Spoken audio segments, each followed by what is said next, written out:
Welcome to this part of the video series where we are looking at Dynamo DB thumb rules, which are very important for certifications. You can refer my previous playlist, which are totally focused on cloud certifications. This playlist is also focused on helping you clear the cloud certifications with the concepts. Please subscribe to my channel. These thumb rules are specially designed to help you clear these 3 certification exams. In today's video, we will look at these topics which are linked to DynamoDB. Out of this, there are few topics which are very important from exam standpoint. It is the examiner's favorite topic. One is DAX, that is the DynamoDB accelerator. Then we have consistency models and availability. These 3 are very popular. Let's jump into the thumb rules. The first one says, what is DynamoDB first? It is a NoSQL database. So this is a non-relational database. What it means is relational databases are like Oracle, SQL Server, DB2 and so on. This one is a NoSQL database. That means you cannot fire SQL queries to extract data from it. So AWS manages the hardware provisioning, software management and so on. So this is a managed service. You don't have to manage these things. So this database, DynamoDB, it will automatically scale up and scale down. It will manage the workload demands automatically. So you have options to create partitions and repartitions. You don't have to do it. DynamoDB will automatically do it. This comes in the exam that DynamoDB is having some performance issue and you would manually create partitions. You cannot. DynamoDB automatically manages it, and that's why it is important from the exam perspective. Solution architect associate and solution architect professional. Now for cloud practitioner and solution architect associate, this is very important. See, DynamoDB synchronously replicates data across 3 facilities in an AWS region. Suppose there is a region London or Ohio. In that region, wherever they have data centers, it will replicate at least in 3 facilities. This way it provides high availability and durability. Highly available means that that is hardly any downtime, and durability means there is no data loss. Like it should not happen that the same app, through the app, suppose flipkart.com, you booked an order and I booked an order, but I can see my data, you cannot see your data. That is not good. That means that it is not a durable application. So there are consistency models. There are 3 of them. This is very important, and you will get questions in the exam, primarily solution architect associate, solution architect professional. Okay, and in cloud practitioner also you get this question, but it is not scenario based, it is knowledge based question you will get. Okay, but in solution architect associate and professional, it will be scenario based. So you should remember, eventually consistent reads, it is default.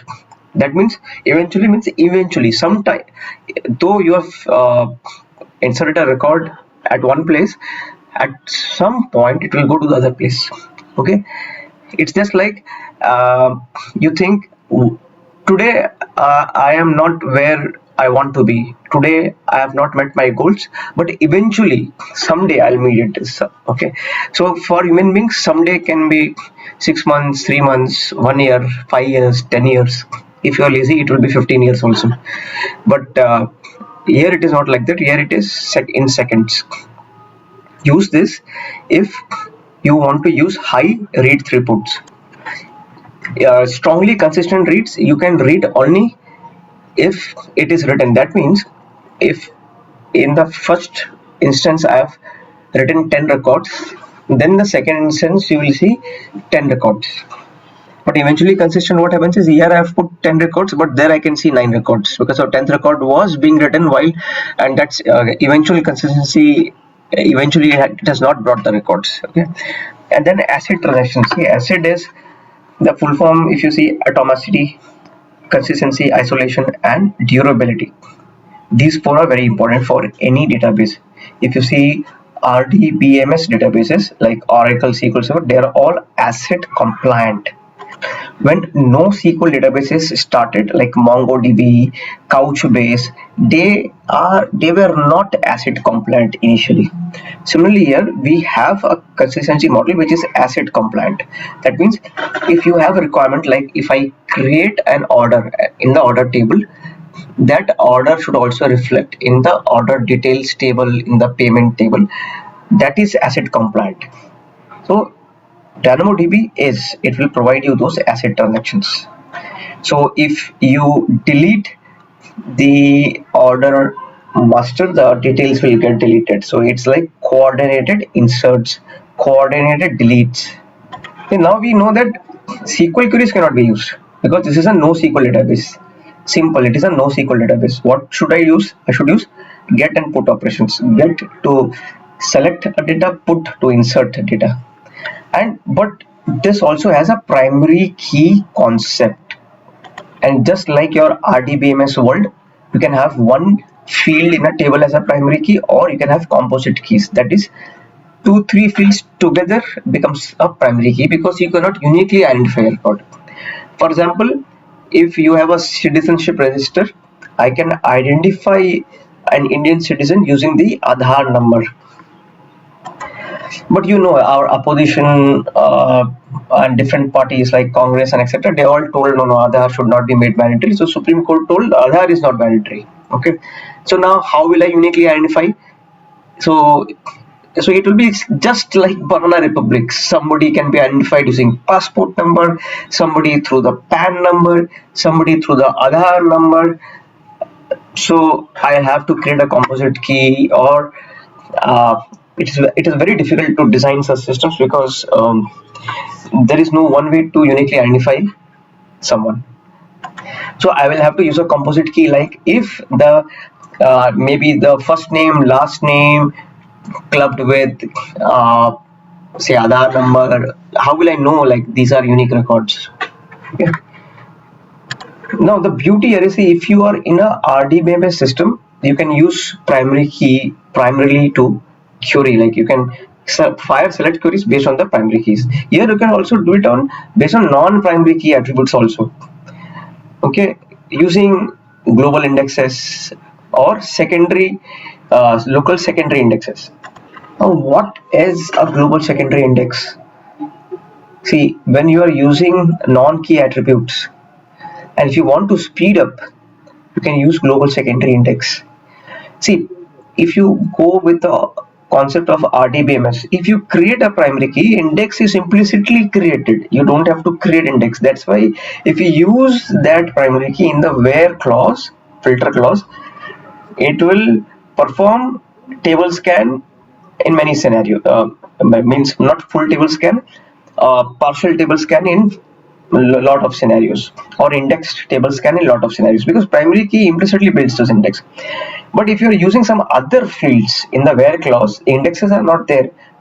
Similarly here, indexes are not there on other fields which are not primary keys. Then you build a global secondary index to speed up your queries. Nothing new, it is same concept we use in RDBMS systems databases.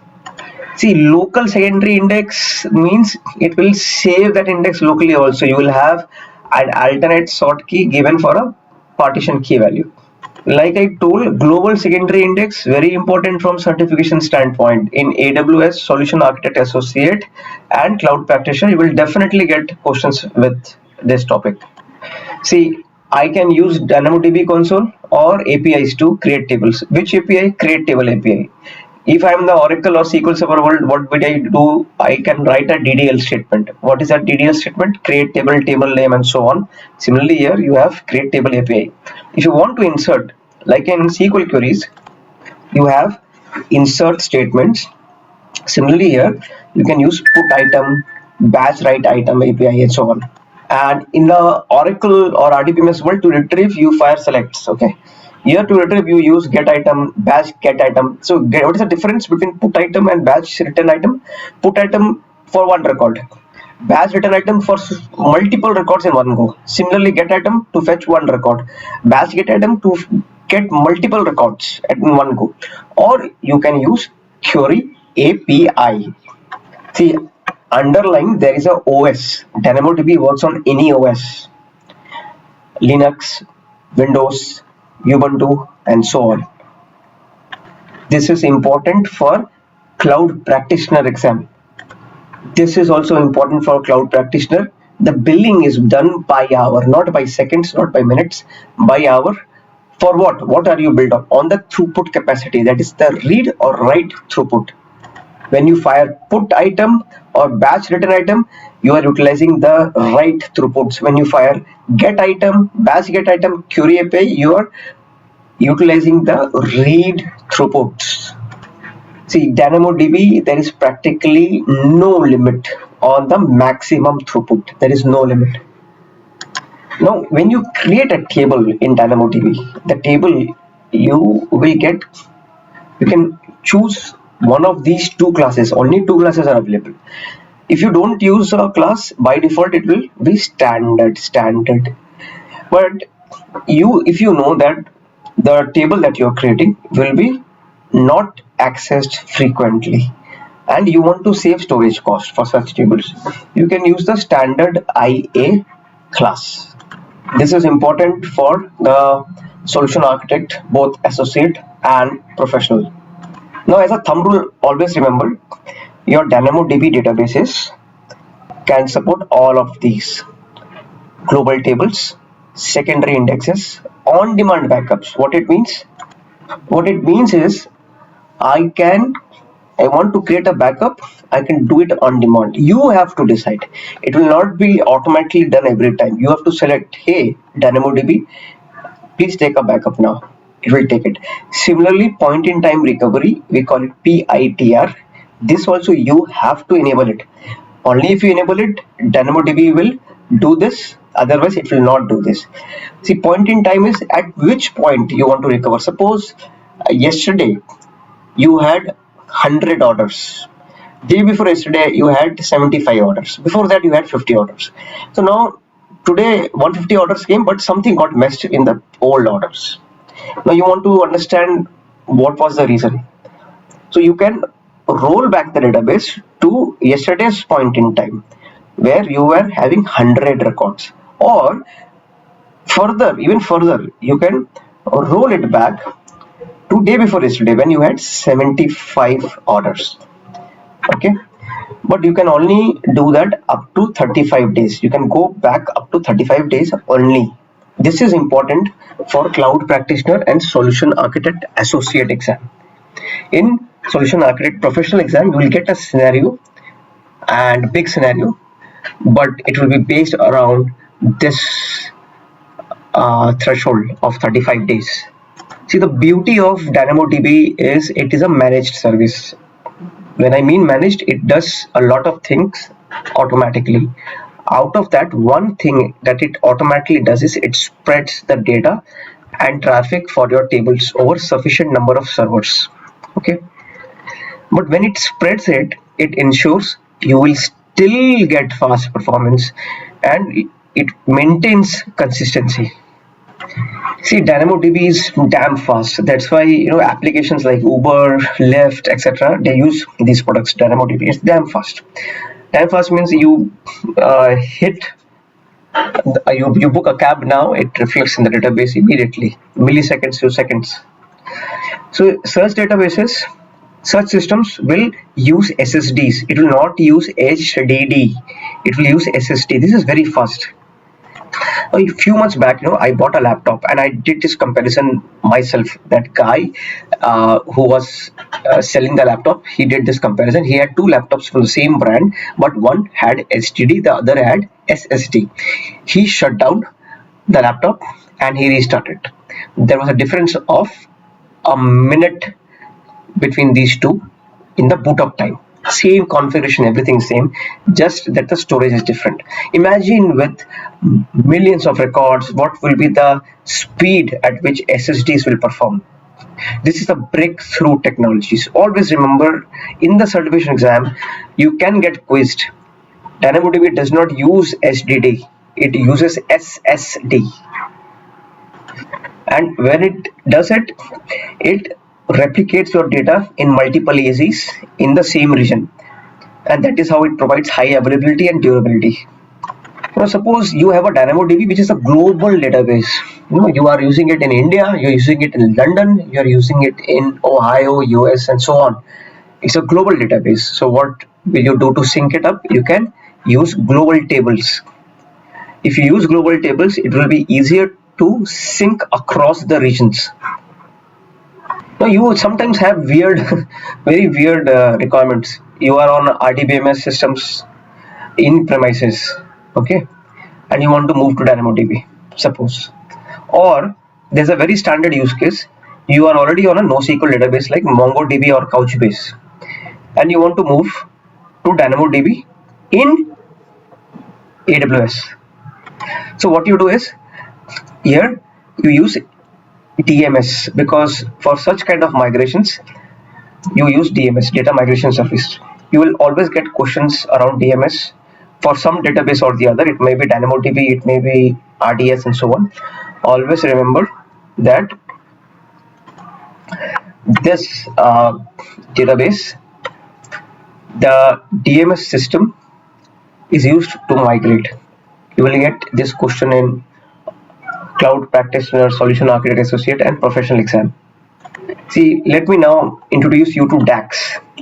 This is very important and very popular question in all three certifications of DAX. See, DAX, what is DAX? It is cache, in-memory caching. See, if your database is not performing to the extent you want, add caching. If your web application is not performing to the extent you want, add caching. For web applications, how do you add caching? You use CloudFront. For databases, how do you add caching? For such databases, there is a feature called DAX. Okay, DynamoDB Accelerator. DynamoDB as it is a very fast database. Seconds, the response time is in seconds. But some applications, like for example your gaming applications, your stock trading applications like Zerodha, Robinhood, and so on, there you want milliseconds. Even seconds is too much for them. You want milliseconds. If you want that, use DAX on top of DynamoDB. I've given you a use case just now, and I've also told you why to use it. Okay, you will definitely get this question in all three certification exams. Now, needless to say, security, AWS handles security. It has given you features for that. DAX supports encryption in transit. In the cache, the data where there it is stored, it can be encrypted. So many times people say, hey, my database supports encryption at rest, so my data is secured. But the moment you add caching capabilities, does the cache support encryption? Yes, it supports it. Now, these are some real-time use cases, very important from a certification standpoint, very important, because if you don't understand where to apply Dynamo DB, you will not be able to answer the scenarios. Okay, real-time bidding, something like eBay, where you bid, milliseconds is the desired speed, because in 2-3 seconds something bad can happen. The same bid, you can also do the same bid other person also can do, and then it can lead to customer dissatisfaction. You thought that I bid it before someone else, and the bid goes to someone else. Social gaming, any gaming applications, seconds does not work. If you're on Xbox or you're using a gaming application, it has to be milliseconds. I sometimes think it has to be microseconds even. And trading applications like Zerodha, Robinhood, and so on, 5paise, and so on. See, Zerodha is a beauty because they did that first. Okay, and the guy who did that, some Kamath, he is he did a pretty awesome job automating that trading process. So trading applications can also use DynamoDB. Now I have done with the topics. I have covered all of these topics. I have not covered other topics, or I have not gone to the depth of each of these topics. Why? Simple question. We are not here to do PhD. We are here to clear the certification exam.